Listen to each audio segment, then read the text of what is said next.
Namaskar. Namaskar. Okay, before we start today's,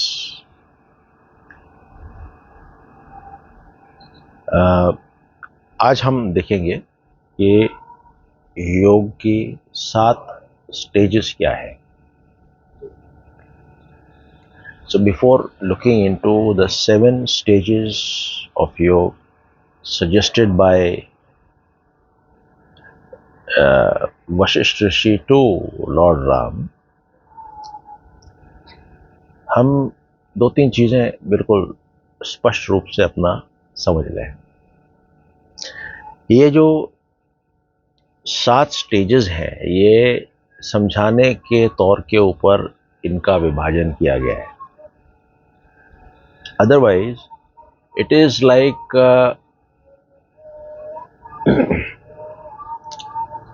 अगर कमरे में अंधेरा है, इसका मतलब लाइट नहीं है. लाइट जला दो, अंधेरा खत्म. It is instant. There are no stages. अब अगर स्टेजेस एक मेडिकल स्टूडेंट को समझानी है,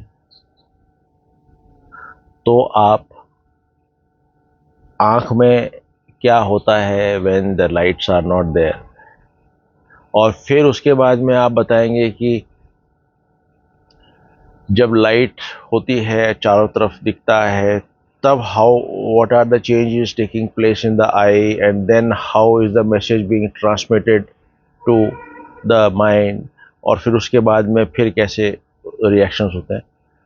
सो if you have to explain this to a medical student, it is to be split into stages. But otherwise, this change from darkness to light is instant. अज्ञान से ज्ञान instant है. कोई कहानी भी है पापा जी की, जहाँ पे कि एक राजा का बेटा जंगल में गया हुआ था. He was staying there, भिक्षा मांगता था, खाता था, enjoying life. पर अब यहाँ पिताजी बूढ़े हो रहे हैं, उनको भी लग रहा था कि भाई अब मेरा कोई वारिस होना चाहिए. तो उन्होंने अपने एक फौज की कंटिजेंट को under the leadership of the prime minister भेजा कि जाओ, जाके उसको लेके आओ. He is the crown Prince. अब उसको राज्याभिषेक होगा उसका. तो वो प्राइम मिनिस्टर वहां गए, देखा वो बिल्कुल टूटे फूटे हाल में था, फटे हुए कपड़े हैं, बेकार सी एक टूटी फूटी कुटिया भी थी, उसमें बैठा था. बोला, आप यहाँ इस हालत में हैं, चलिए आप राजमहल चलिए, वहाँ जो है आपको पिताजी बुला रहे हैं. कहा नहीं नहीं, मेरे को नहीं आना है, आई एम हैप्पी हियर. कहते नहीं चलिए, आपका तो राज्याभिषेक होगा. जैसे ही उसने बोला राज्याभिषेक होगा, तो तुरंत उसने इसको प्राइम मिनिस्टर को आदेश दिया कि भाई देखो, सबसे पहले तो तुम ये सीधे खड़े हो जाओ, सावधान. You are talking to the king designate. मैं राजा बनने वाला हूँ, पहले तुम सावधान हो, डिसिप्लिन ठीक करो, उसके बाद बाकी बात करेंगे. Now, how much time did it take for this man to realize that he is the king? Instant, तुरंत. अब इसी समझ को कई स्टेजेस में तोड़ के भी बताया जा सकता है. वही चीज वशिष्ठ ऋषि ने की है, और हम वही चीज देखेंगे. But it is all split second. कुछ इसमें कुछ एक्स्ट्रा कुछ नहीं. So let's start of. ठीक है. तो इन्होंने योग की 7 स्टेट्स बताई हैं, जहाँ पे कि all the states are concerning starting from embodiment to disembodiment. यानी कि जब इस इस शरीर और मैं की एक अलग एक अस्तित्व पैदा होता है और दुनिया का भी होने का इल्म होता है, तब से लेकर के तब तक का सफर है जब तक कि शरीर नहीं रहता। शरीर नहीं रहता मेटाफोरिकली और फिजिकली भी, दोनों तरह से शरीर नहीं है ना। तो शरीर नहीं तो उसके बाद फिर तो कुछ है ही नहीं। और मेटाफोरिकली शरीर नहीं है, यानी कि फिजिकली है पर शरीर होने से शरीर ना होने तक का सफर है। तो पहली स्टेज में तो वो बताते हैं कि ये योग भूमिका का की स्टेज है जहां पे कि एक एक्सीडेंटल कोइंसिडेंस से हमारे अंदर एक इच्छा पैदा होती है कि हम वैराग्य को प्राप्त हों और ये जो सांसारिक जितनी भी चीज़ें हैं ये हमको इतना इंटरेस्ट नहीं करती। So it is by an accident. आपने या तो किसी को देखा है या सुना है या चांस मीटिंग हो गई है, व्हाटएवर, या वॉक पे गए हैं और आपने कोई किताब उठा ली और वहीं से फिर आपका शुरू हो गया है। दिस इज ऑल इस तरीके से होता है। कोई प्लान करके नहीं जाता कि आज मैं एनलाइटन होऊंगा। Okay, this is how it starts. और जैसे ही ये प्रक्रिया स्टार्ट होती है तो वो व्यक्ति सही स्क्रिप्चर्स जो ग्रंथ हैं उनको पढ़ने लगता है। जब जब भी समय मिलता है वो उनको पढ़ता है, या कोई भी एक अच्छे होली व्यक्ति का साथ मिले तो उस साथ को ज़्यादा से ज़्यादा लेने की कोशिश करता है, वगैरह वगैरह। हालांकि ये एक आकस्मिक अप्रत्याशित घटना थी, उसका उस रास्ते के ऊपर आ जाना एक आकस्मिक अनप्लैन्ड घटना थी, मगर उसको ये अच्छी लगने लगती है और वो उसको फिर प्रोटेक्ट करता है कि ये अवस्था रहे और मैं इसी रास्ते पे चलता रहूं। सो this is the first stage, ऐसे होगा। और ये देखेंगे कि जैसे जैसे अब उसका एम क्या है, उसका एम है टू रेज द डिस्पैशन। तो जैसे जैसे डिस्पैशन, वैराग्य, विराग कहते हैं ना, विराग बढ़ेगा, वैसे वैसे उसके अंदर का संसार श्रिंक करने लगेगा। संसार श्रिंक करने का मतलब होता है कि वो जो परसीवर था, जो मैं की जो भावना शुरू में डेवलप हो गई थी, उसका श्रिंक होना। संसार का श्रिंक होना मीन्स उसका स्वयं का श्रिंक होना। This is how it starts.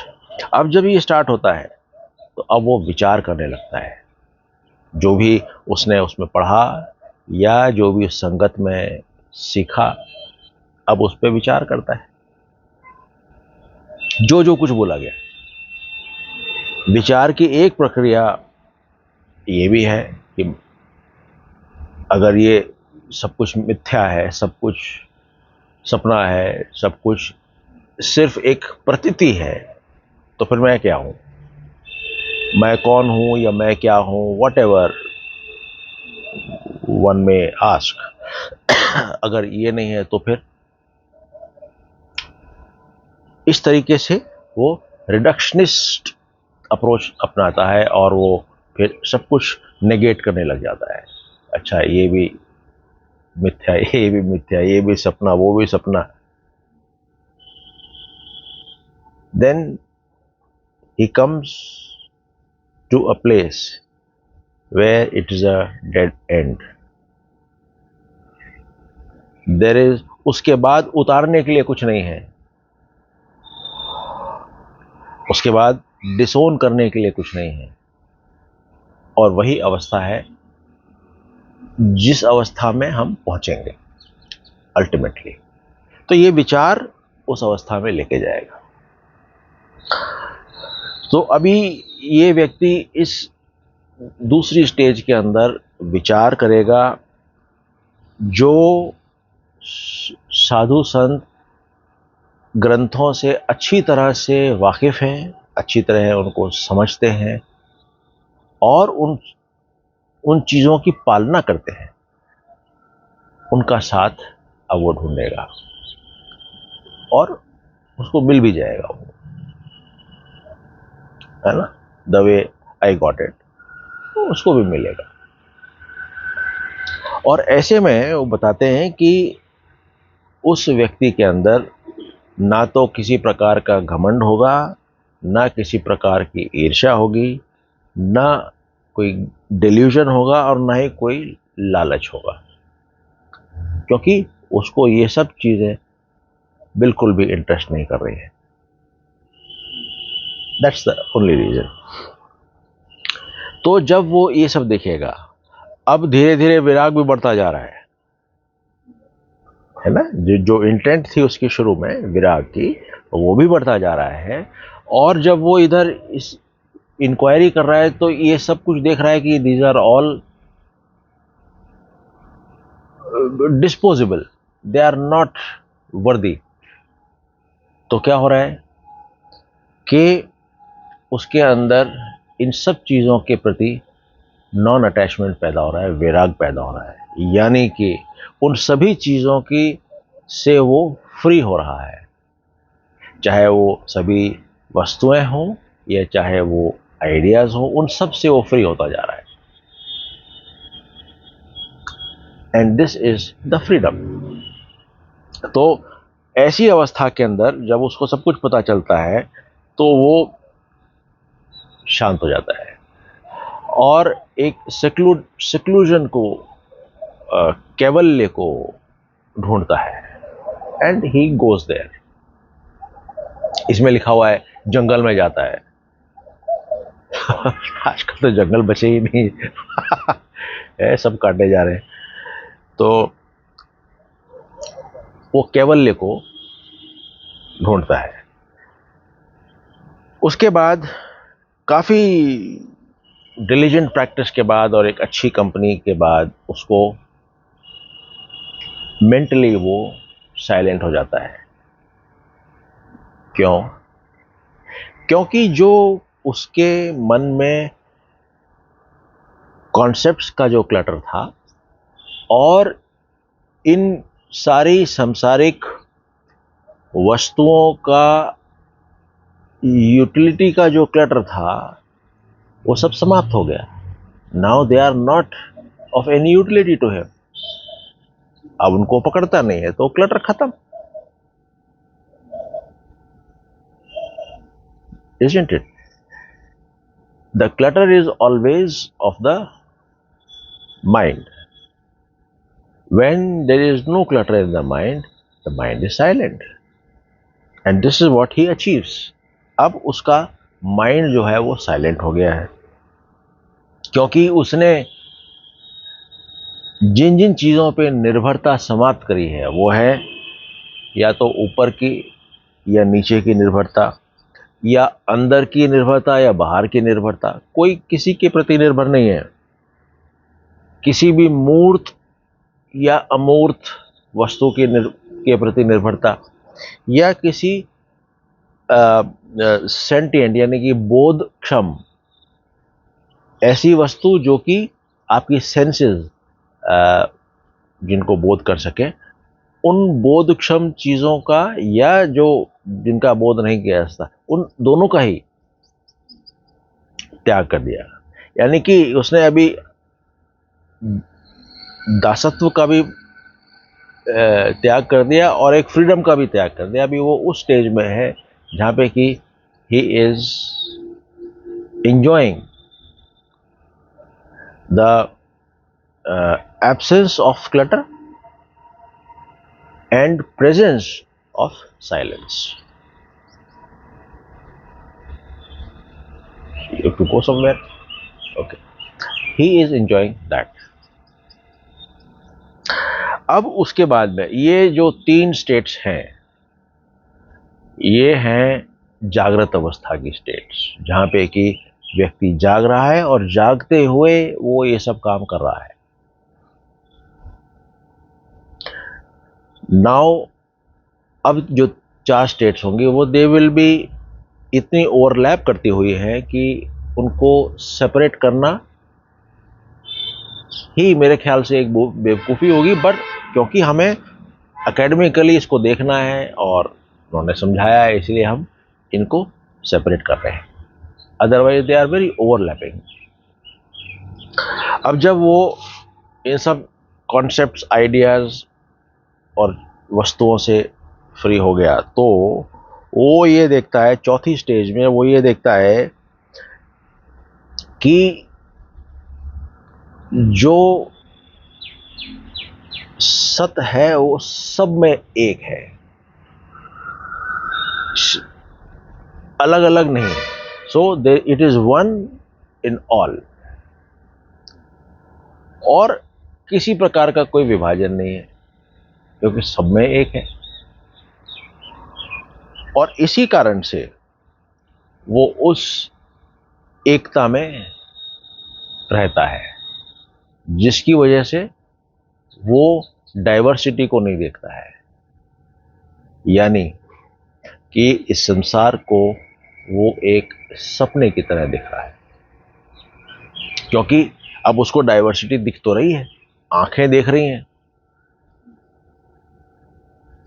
जब आंखें देख रही हैं, माइंड में भेज रही हैं, और माइंड में वशिष्ठ जी ने कह रखा कि नहीं भाई ये सब कुछ नहीं है, so there is a conflict, but conflict नहीं है उसके।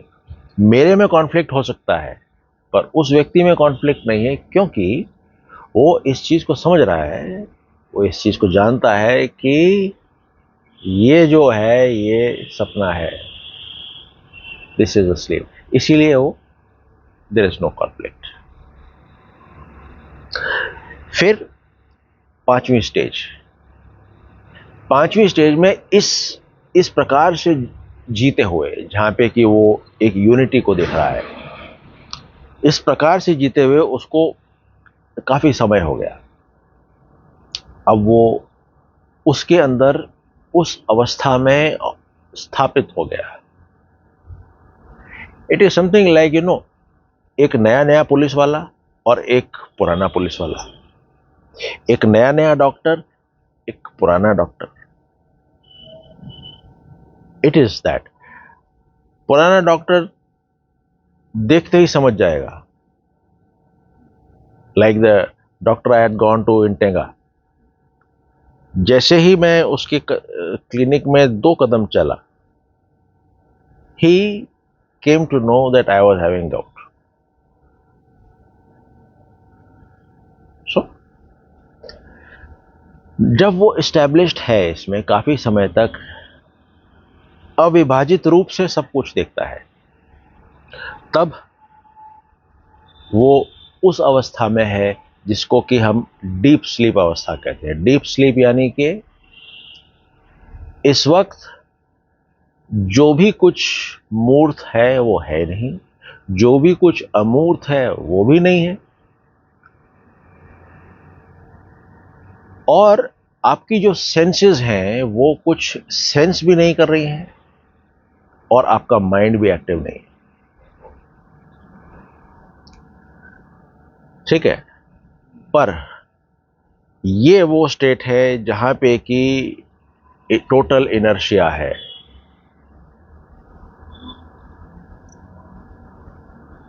एक भुने हुए बीज में भी पेड़ नहीं है,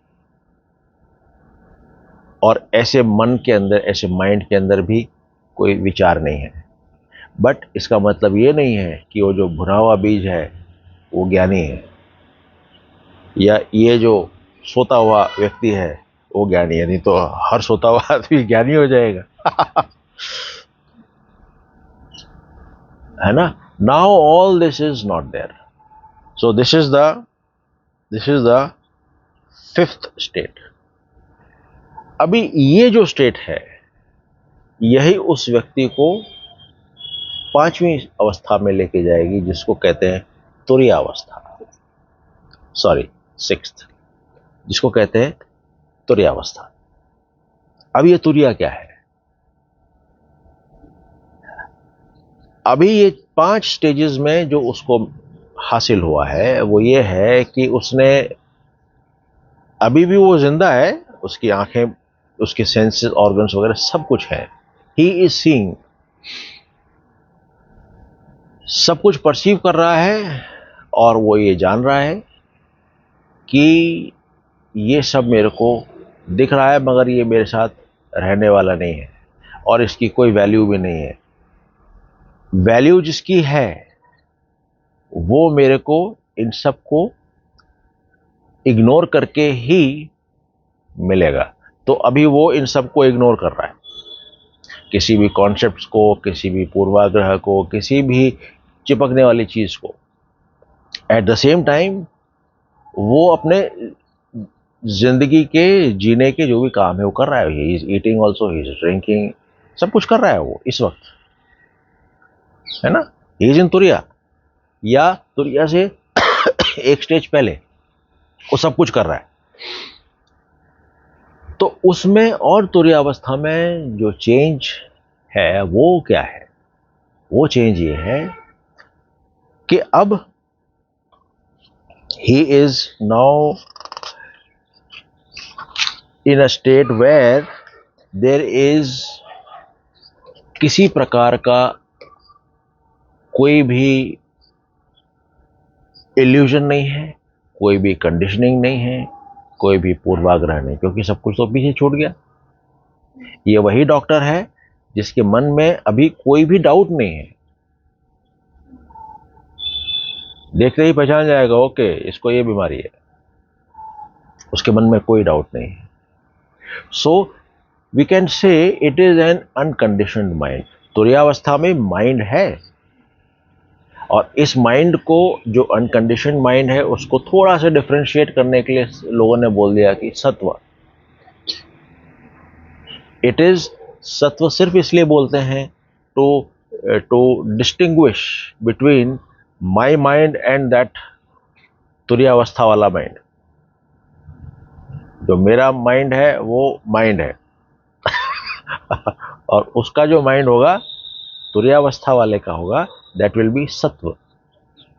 कि जितने भी कंडीशनिंग है वो सब दूर है, जैसी उसकी शुरू में अवस्था थी वही है.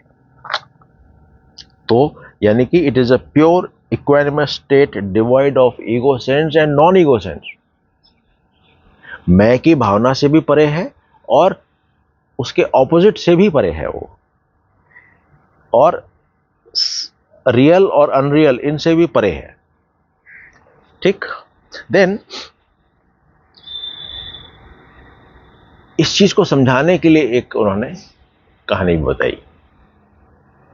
वो कहानी ये थी कि एक साधु, एक योगी वहां पे जंगल में योग कर रहा था.